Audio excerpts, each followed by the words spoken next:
Alors voici une autre étude de fonction ici. Donc vous avez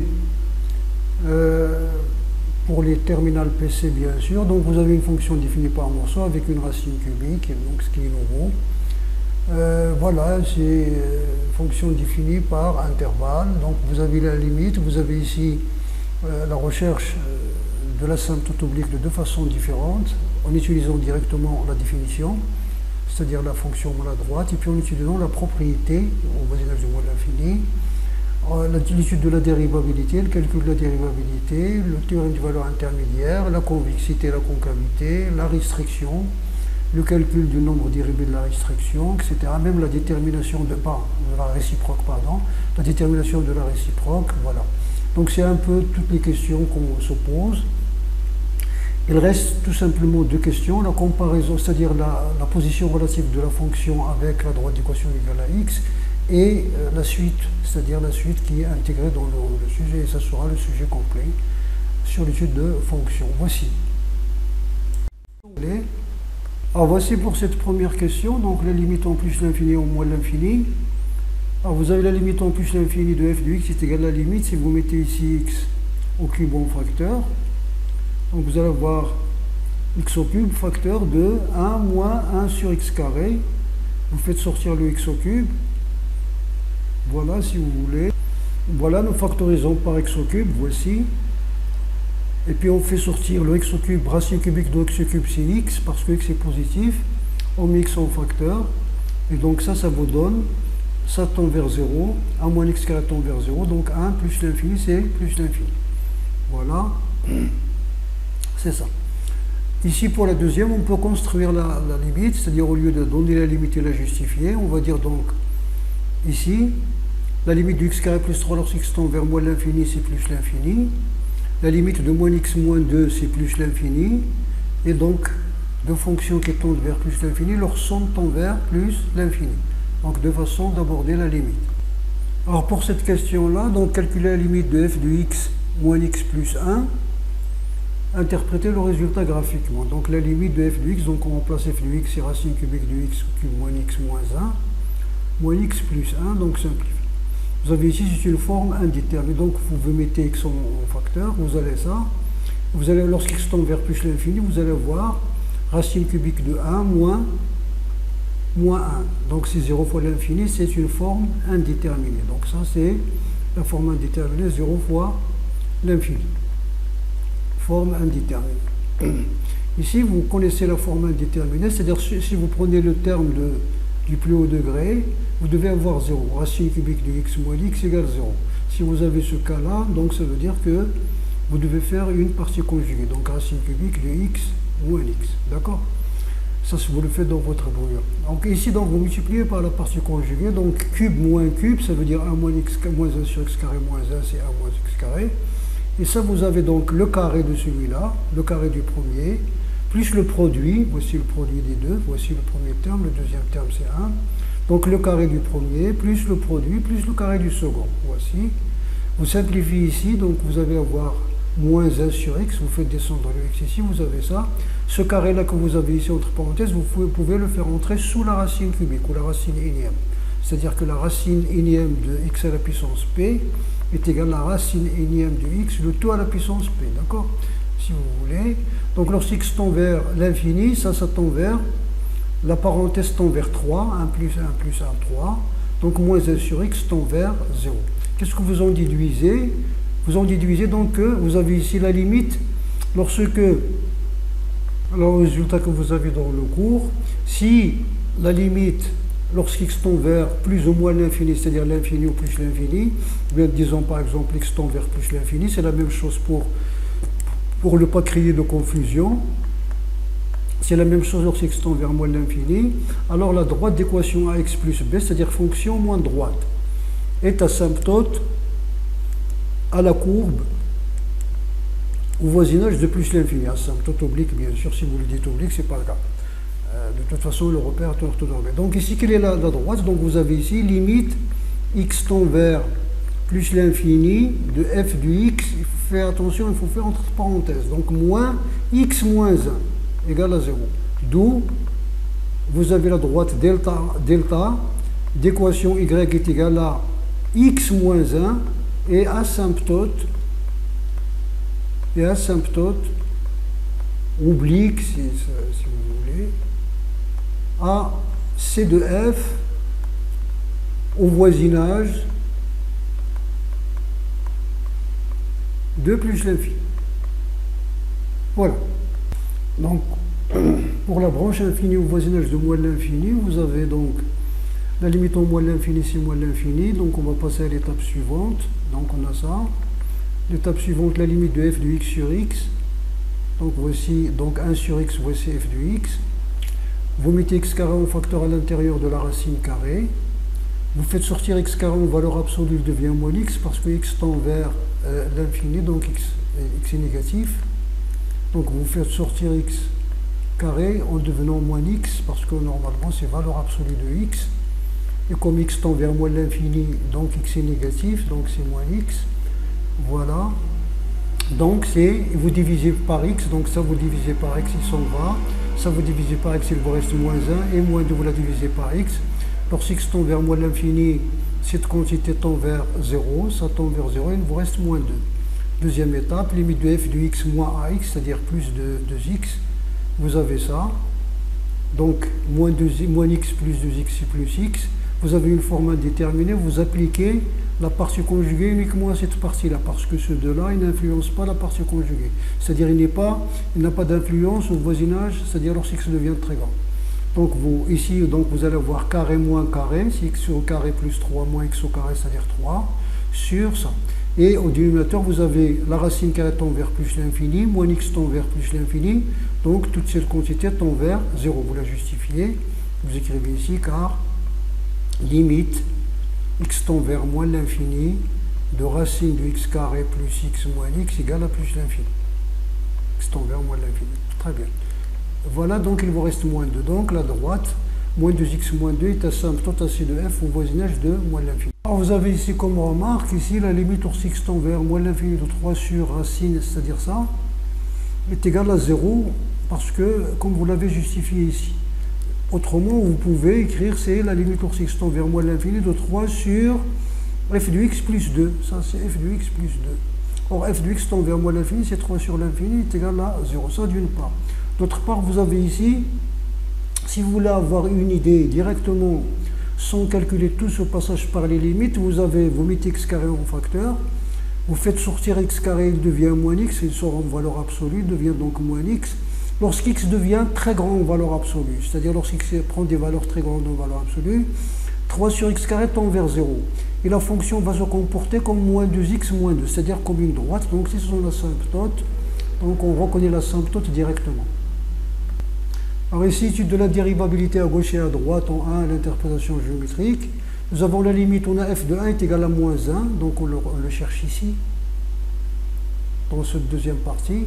Limite lorsqu'x tend vers 1 moins de f de x moins f de 1 sur x moins 1, c'est la limite, donc voilà, vous remplacez la fonction. Ici, vous mettez moins x plus 1 moins 2 pour simplifier, pour ne pas alourdir la partie conjuguée. Je vais mettre racine du x carré plus 1, 3 moins x plus 1 au carré. Donc tu laisses de côté, sinon tu le fais, c'est pas grave.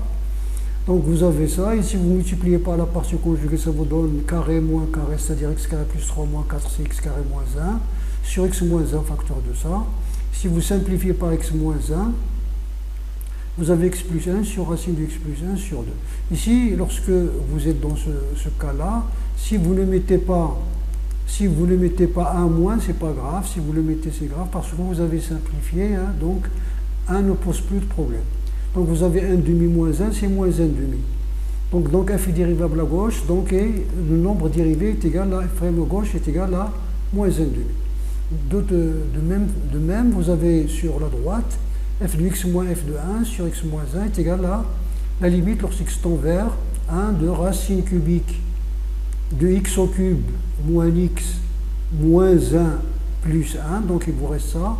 Comme vous avez x moins 1 est un nombre qui est supérieur à 0 parce que x tend vers 1 plus, c'est-à-dire x tend vers 1, x est supérieur à 1. Donc vous pouvez faire introduire ceci sous la racine cubique. Il a besoin de rajouter les x moins 1, sinon avec lui. Si c'était négatif, vous devez mettre un moins devant, d'accord? Donc voici vous avez ça. Vous simplifiez par x moins 1, il vous reste donc x facteur de x plus 1 sur x moins 1 au carré. C'est 2 sur 0 plus, c'est plus l'infini. Donc la limite en 1 plus est égale à plus l'infini. Ça, donc la fonction f n'est pas dérivable à droite de 1. Et ça, les signes vont vous donner les demi-tangentes. Si les signes sont les mêmes, plus, moins, c'est une demi-tangente dirigée vers le haut. C'est-à-dire une demi-tangente verticale dirigée vers le haut. Et si vous avez ici des signes sont différents, c'est-à-dire plus, moins ou la moins, plus, dirigés vers le bas. Donc cette interprétation graphique, la voici. Donc vous avez ici la courbe C de f admet au point 1 une demi-tangente définie par x est égal à f' de g, c'est-à-dire donc moins 1 demi de x, moins 1 demi, parce que f' de g c'est moins 1 demi. Donc moins 1 demi facteur de x c'est moins 1 demi de x, plus 1 demi moins 1, donc moins 1 demi. Donc moins 1 demi. Voici. Si x est inférieur à 1, c'est-à-dire la demi-tangente, c'est toujours une droite dans un demi-plan. C'est-à-dire vous avez x inférieur à 1, voici le repère. X inférieur à 1, c'est ce côté-là. Et une droite dans ce côté-là, donc vous allez avoir une demi-tangente comme ça ou bien comme ça. Puisqu'il a son coefficient négatif, il y a la demi-tangente halak. Ada c'est le point 1, Ada c'est moins 1, Ada c'est le point de coordonnées 1, 1. D'accord? Et une demi-tangente verticale dirigée vers le haut, on vient voir les ordonnées positives. On dit vers les ordonnées positives, ordonnées positives. Comme ça, si vous faites une rotation du repère, les ordonnées positives, ils sont toujours les mêmes. C'est-à-dire vous n'avez pas le haut et le bas. Voilà. Ou bien, si vous voulez éviter tout ça, vous dites que c'est une demi-tangente définie par la droite d'équation x égale à 1, les dit, fine sur le demi-plan y supérieur à moins 1, c'est-à-dire le forme. D'accord? Donc c'est là, cette demi-tangente-là. C'est très bien. Je disais que la dérivabilité n'est pas demandée, c'est-à-dire c'est pas la peine de justifier la dérivabilité sur les domaines 1 plus l'infini, moins l'infini 1. C'est pas demandé, d'ailleurs ça ne se demande pas pour les PC. Les factures depuis la réforme, ça ne se demande pas. Donc vous avez donc f' du x est égal donc à ça, donc la dérivée de la racine cubique, donc c'est 1 tiers, f' 1 sur racine cubique, la dérivée de racine cubique de u, dérivée c'est 1 tiers, u', 1 sur racine cubique de u carré. Donc voici ça. Donc la dérivée de ça c'est 3x carré moins 1. Ça, si vous voulez l'écrire, si vous ne voulez pas vous gêner par les radicaux, vous écrivez donc x au cube. Donc vous avez ici x au cube moins x le tout à la puissance moins 2 tiers. Sur l'intervalle moins l'infini 1, vous avez ça. Donc la dérivée de moins 2 c'est 0. La dérivée de moins x c'est moins 1. La dérivée de ça c'est 2. La dérivée de racine de u c'est 2u' sur 2 racines de u. Donc 2x sur ça. Vous simplifiez le 2. Vous faites le dénominateur commun. Vous avez ça. Donc ici sur la racine carrée, toujours. Très bien. Alors vous avez comme pour le signe, ici ce qu'on doit retenir, c'est que lorsqu'on étudie la dérivabilité en un point, on l'exclut dans le calcul de la dérivée. Comme ici. Chaque fois qu'on étudie la dérivabilité en un point, ce point ne fait plus partie du domaine de dérivabilité. C'est-à-dire parce qu'on a déjà fait le domaine où on calcule la dérivée, parce qu'on a déjà calculé pour lui la dérivée. Alors vous avez ce nombre, les racines, toujours les outputs, ce que font sortir les racines, c'est un nombre positif. Donc ici c'est un nombre strictement positif. Vous avez comme x est supérieur à 1, 3x carré est supérieur à 3. Donc 3x carré moins 1 est supérieur strictement à 0. Ça veut dire que f' du x est supérieur strictement à 0 sur 1 plus l'infini. Ici supérieur à positif, et x supérieur à 1, on a positif. Donc elle est strictement croissante sur 1 plus l'infini. Pour tout x appartenant à moins l'infini 1, vous avez x carré plus 3 est supérieur à x carré. Il est même supérieur ou égal à 3. Il est sur x carré, donc parce qu'on lui a ajouté un nombre positif strictement. Donc la racine carrée de x carré plus 3 est supérieure à la racine du x carré, qui est donc qui est supérieure à la valeur absolue du x est supérieure ou égal à x.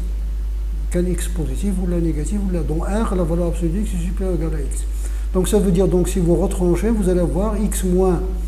Si vous faites passer de l'autre côté, vous allez avoir inférieur strictement à 0.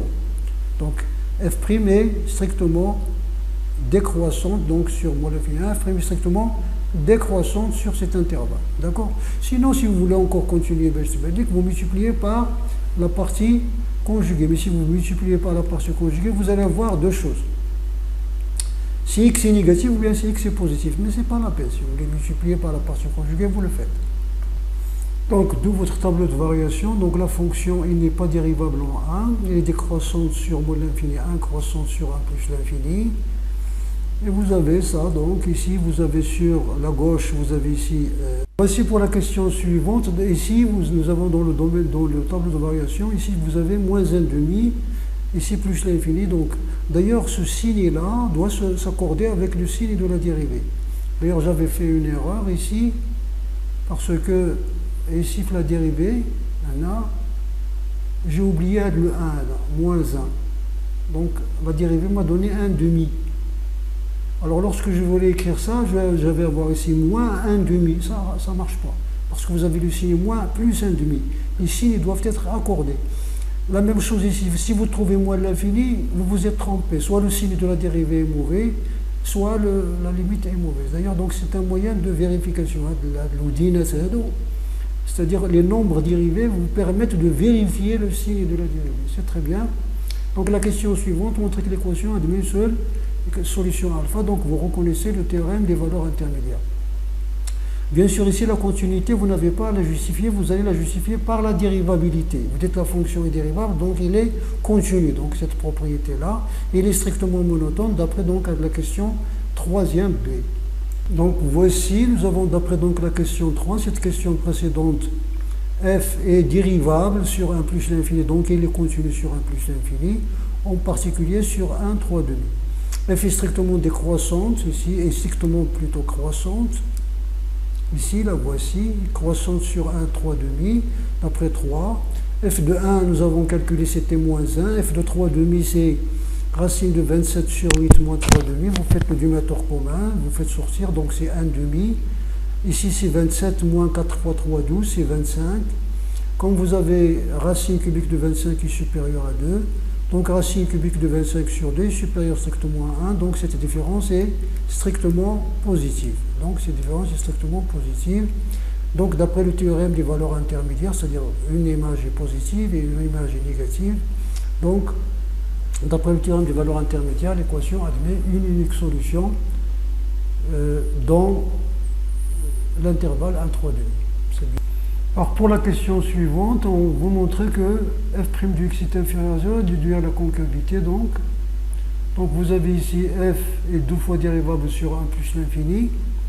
Pour tout x appartenant, bien sûr, parce que la racine cubique était dérivable, parce que x vers racine cubique de u de x, bien sûr u de x est dérivable, avec donc u de x 2 fois dérivable, est positive.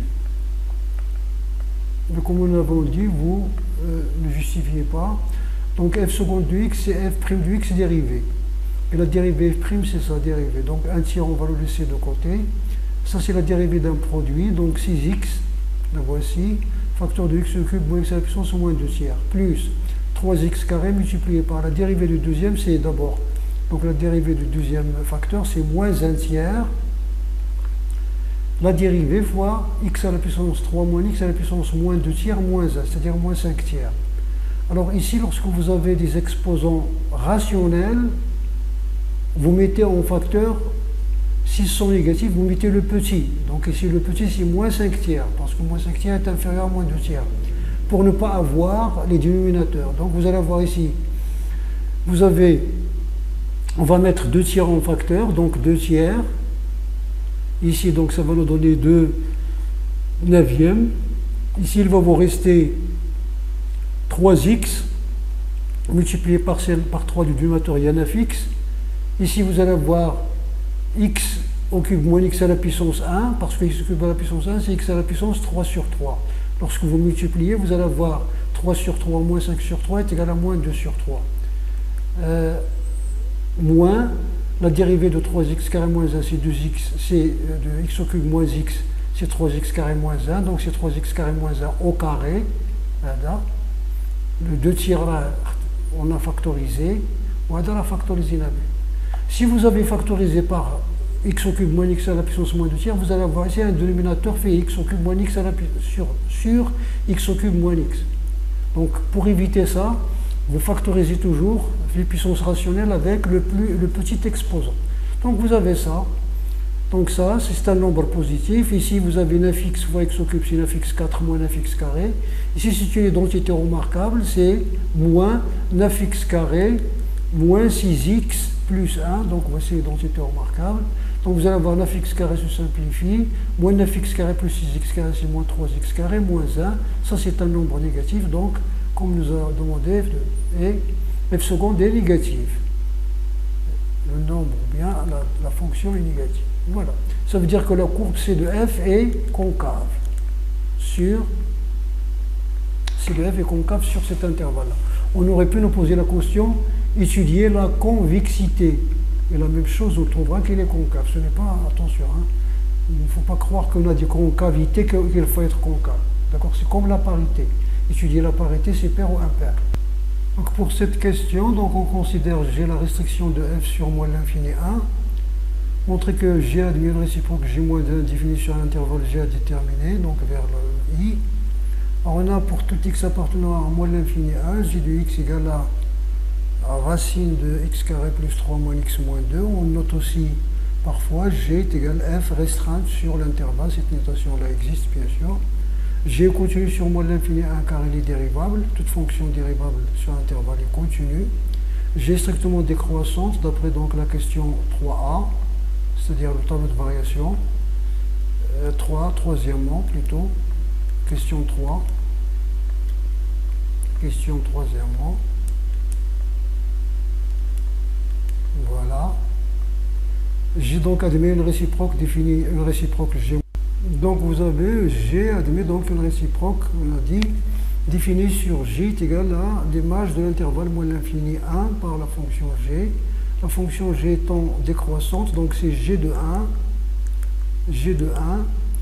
limite x tend vers moins l'infini de G de x, et ce G de 1 là, c'est G de 1 c'est moins 1 plus l'infini. Donc G est continu, parce que G est continu à gauche de 1, c'est-à-dire il est continu à gauche de 1, il est d'ailleurs continu aussi à droite de 1, donc en 1 moins. D'accord?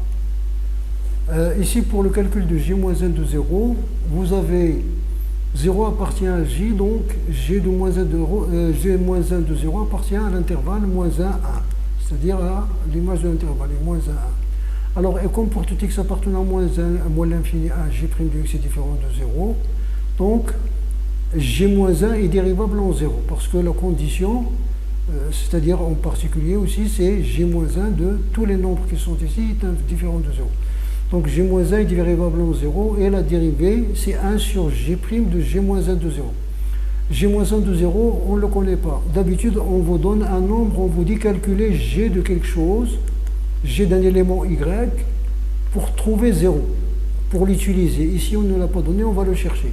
Donc nous avons G de moins 1 de 0 est égal à Y, Y appartient où à Y, donc est inférieur à 1. Ça veut dire donc ici,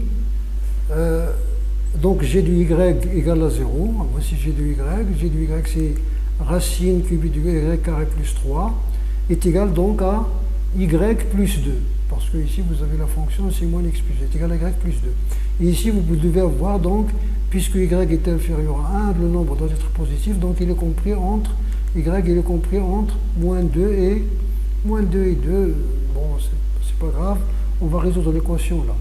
De toute façon, la résolution se fait par des implications, c'est même pas la peine d'insister sur ça. Il suffit de vérifier la solution. Donc si vous élevez au carré, vous avez Y carré plus 3. De l'autre côté, vous avez l'identité, c'est-à-dire Y carré plus 4Y plus 4. Voilà. Donc ici, vous avez donc, vous simplifiez le Y carré, il vous reste donc 4Y est égal à 4Y plus 4 ici, 4Y est égal à moins 1. Ça veut dire Y égale à moins 4. Et vous vérifiez si vous voulez vérifier. Voici la vérification. Vous avez G2. Voici cette vérification. Là, voilà. Donc vous avez G de moins Y. Vous remplacez, cherchez l'image de moins 4. Vous allez trouver qu'elle est égale à 0. D'où G moins 1' de 0 est égal à 1 sur G' moins un quart. Et g' de x est égal à ça. Lorsque vous voulez utiliser la dérivée, vous pouvez l'utiliser à n'importe quelle ligne. C'est-à-dire, ce n'est pas la peine de prendre la ligne où nous avons fait le dénominateur commun. Ça va faire du calcul. Donc, vous pouvez, donc, voilà. Donc, g' de moins un quart est égal à ça. Donc, est égal à moins 8 sur 7. Très bien. Alors, la question suivante, la recherche de g-1 de x. Vous avez g-1 de x est égal à y et x appartient à l'intervalle moins 1 plus l'infini, qui est g. Signifie, donc c'est même équivalent, g de y est égal à x et y appartient à l'intervalle moins l'infini 1. Donc g de y égale à x, g de y égale à x, c'est équivalent à dire que racine de y carré plus 3 moins y moins est égal à x. Vous passez y de l'autre côté, vous faites l'implication si vous ne voulez pas avoir, c'est-à-dire vérifier le signe et rien du tout. Donc vous allez voir ici, et finalement vous allez vérifier la solution. Vous allez voir donc ici y carré, racine de y carré plus 3 égale à ça. Donc cette identité remarquable, on va grouper ces deux-là pour simplifier le y carré. Donc y carré plus 3 est égal à y carré plus x plus 2 au carré plus le double produit. Y carré se simplifie, il nous reste x plus 2 plus 2y facteur de x plus 2. Donc 2y facteur de x plus 2 est égal à 3 moins x plus 2 au carré. On va passer celui-là de l'autre côté. Si vous voulez, est égal à moins x carré moins 4x moins 1. Moins 4 plus 3, c'est moins 1. Donc y est égal à quoi? Est égal à g moins 1 de x est égal à ceci sur 2x plus 2.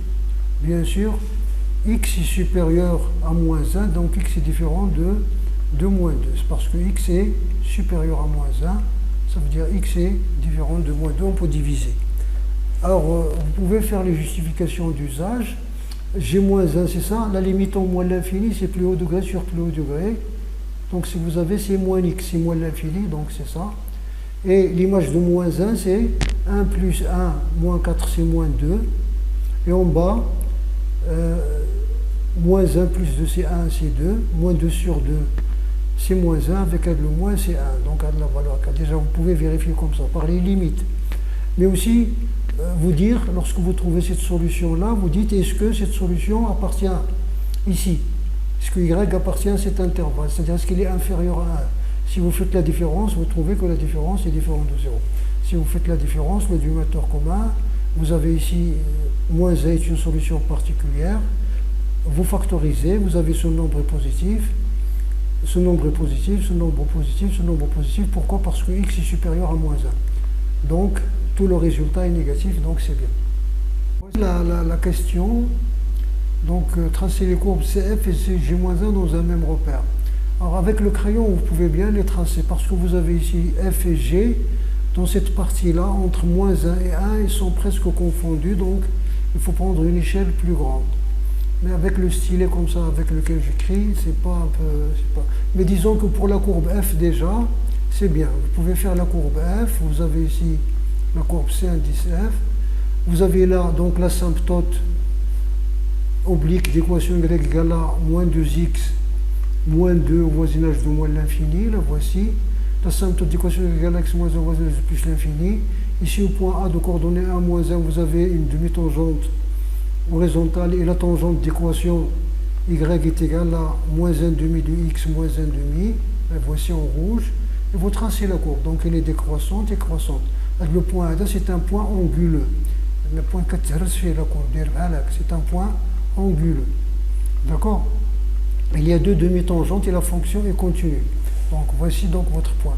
Avec G, j'ai un point anguleux. Donc je vais l'écrire si vous voulez le anguleux.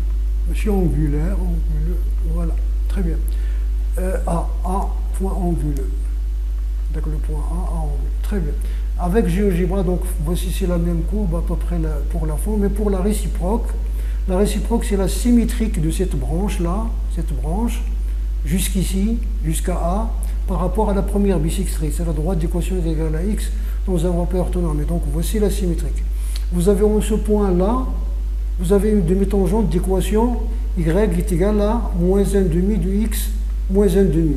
Si vous voulez donc, soit vous prenez cette tangente et vous lui cherchez l'image parce que le symétrique de A c'est ce point A prime, vous cherchez l'image par rapport à cette droite. C'est-à-dire, vous prenez un point au rapporteur et vous cherchez l'image de cette droite-là. Soit vous écrivez ça. Vous cherchez x en fonction de y, vous multipliez tout par moins 2, donc vous allez à moins 2y est égal à x plus 1. Vous allez avoir x est égal à moins 2y moins 1, et vous revenez y égale à moins 2x moins 1. Vous tracez donc la droite moins 2x moins 1, et vous avez celle-là. D'accord? La même chose pour l'asymptote. Soit vous prenez la symétrique de cette asymptote par rapport à la première bisectrice, le point, alors le symétrique de lui-même. Le point, vous prenez son symétrique, vous prenez la règle, et vous tracez la perpendiculaire, au cas où l'image de ce point par exemple, ou le point, et tu traces la droite. D'accord? Sinon, tu fais comme là ici. Tu dis, j'ai y est égal à moins 2x moins 2, tu cherches donc y plus 2 égale à moins 2x, tu divises tout par moins 2, x égale moins 1 demi de y moins 1, donc à quoi est égal y? Donc vous cherchez la droite, y est égal à moins 1 demi de x moins 1. Il est à l'asymptote. Très bien. Donc et vous voilà, donc voici l'asymptote. Vous voyez que une tangente oblique se transforme en une tangente oblique.